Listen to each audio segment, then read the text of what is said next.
ore naalewa isho nyi engolon ninyi enyi tembo ngare ndaitwa le ndudu amayara nguvu nindainye ardo irmakasana lanino abanji nirara la yolo makasana wata nguvu mwezo mata wata ndigrini ilakilini wata do nyamali ala ngole ndudu yejine ata ya barera sonde eje ni ngoro le ndudu eje meno do ngole kona robiya ne kaunti na anda yota sei no mali na anda yota ndigrini waldakitari yabalaka walakili yolaka wai amana jana kanare angambe jigwele ndudu mekae ni finyo tongani ngajiji kejua mawa ngoroju ejwala tena kata konare na ata angaji kenyo monere baka ne kinyo to ta jore nyoto kenide bakana le onolangai ala leju tenchama yolo jinga asiki wala na negira leje leiser ayine bikor kuniya ana bana jo madi bikor busor kuniya aya lumbwa ejwa la tonai na la tonai dio aka sene mwamu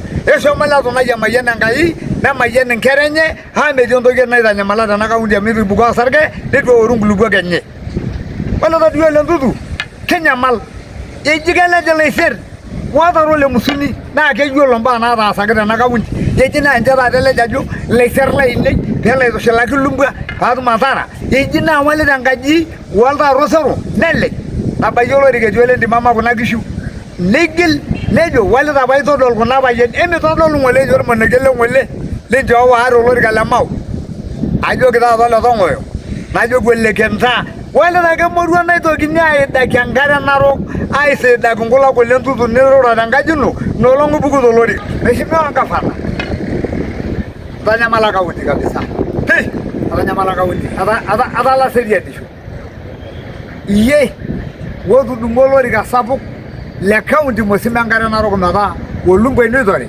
nuntu dungolo shole ga yishu ne golu do shole kaunti mosima mogure bi ata le ga iguto o soturo biyani wa imangar na sini le molumbo en na yor ga fanai nuntu dungolo shole ga yalolonga kubes edingishu edendo nganak ejiango nuntu dungolo shole nyebo gido genye ay dungolo shole mosima le ga wujalo ala dungulumba nabo ay belega nyori ngalle gen joki ne ku nganoda nere mer masa endim tangara gana da bawale da gangudo na jonga na nyagi jo ne gwelo dom na dali ata na ngano ligin bundisha pia do lo sholinyi hamado ganyo no lo ngishomo na nyo ngwe go lo sholankara naro na nyo ngwe ga unjankara naro ale jabole ndi mama ato do lo shemo do jungu ngwe lega ye gwe na re shava tadian sabu gaunji elumbani era to mono do lodi ajana la ngani are ba lumbwa nere ba na jima de jo tena kada na jor molelen ne ko ngalu suni bo to mon ne to nyidi ne gwa no ala serbe ga medi nguli aji ne la gino na na jor ba yandama oi bala na ngaro do ere jo da dorma ge set medo go shanya kutu to ndor engorum kai ngorum bo sayedi ngorun toli ndongon durie ana da jere na ba igirishi ara to ngoyo na do ranga la ni medoge lolonga arago sonta biru gol ngani ajo ngara na inyo be de joneja ye juwali de lembe to ngolo e wa nyolu ngani na ngola biru la masukwande ilo na sa ye jibai tinya ga da bulu go shila nyor na ko garda ta kuna masa ya mga ibar masai ama je ndike kulikuwa na maneno mingi lakini tunafanya ikue tatu. Moja, nataka kuongea na Wakikuyu wa Narok County. Ya pili, nataka kuongea na Wakale wa Narok North, Narok West na Narok South. Ya tatu, nataka kuongea na Wamasai wa nyumba kubwa wenye wanafinywa na kutezwa katika kaunti Irmagesen. Sasa mimi nataka kusema hivi, Wakale wa Narok North na West na South, mnabebewa akili na Ng'eno.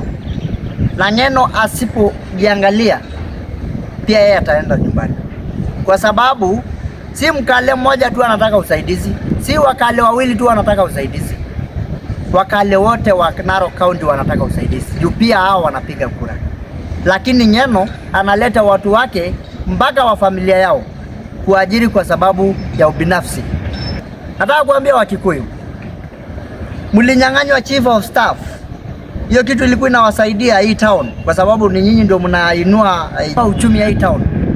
Lakini governor hakuona kama mumetosha kuingia hiyo kiti, akawatoa.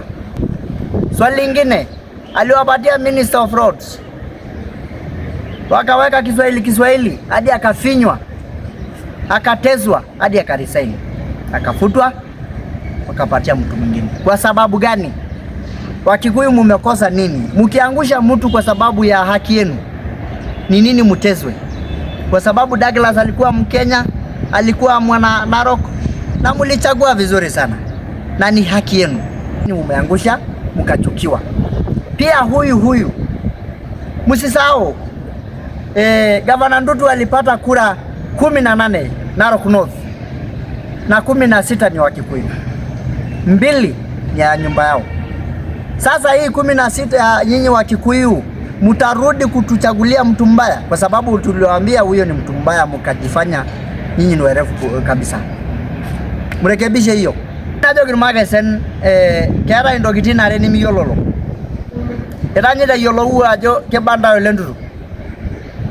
Nianyanyi yolou ajo tenembang'ang'a niariyaro ole Ndutu. Amu ndaidi engaji namba 2 tena Narok County. Niatata haki amu ore enedukuya isumate nirara lewa nadipe ure intai. Ore naa lewa ishonyi engolon inyi enyita embung'ata endaitu ole Ndutu amu iatata nguvu nintai inyi. Egira idia arem intai nkonyek ajoki iatata oshi oltung'ani ogerooki intai. Naa maajo iskeshe. Amaa saai nanu tenayamisho keeku enkitok ai enenkang' nayaunye tenaa enkang' ang'. Tiniyieu niyiolou, ore ejo iskeshe naa enole naing'isa.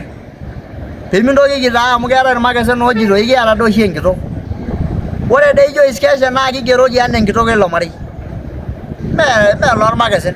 Ore ina naa entito ormakesen apa naishooyioki nikiata neeta irmakesen mpaka nkishu. Neeku peemeremieki ntai ijo iskeshe amu meninyi.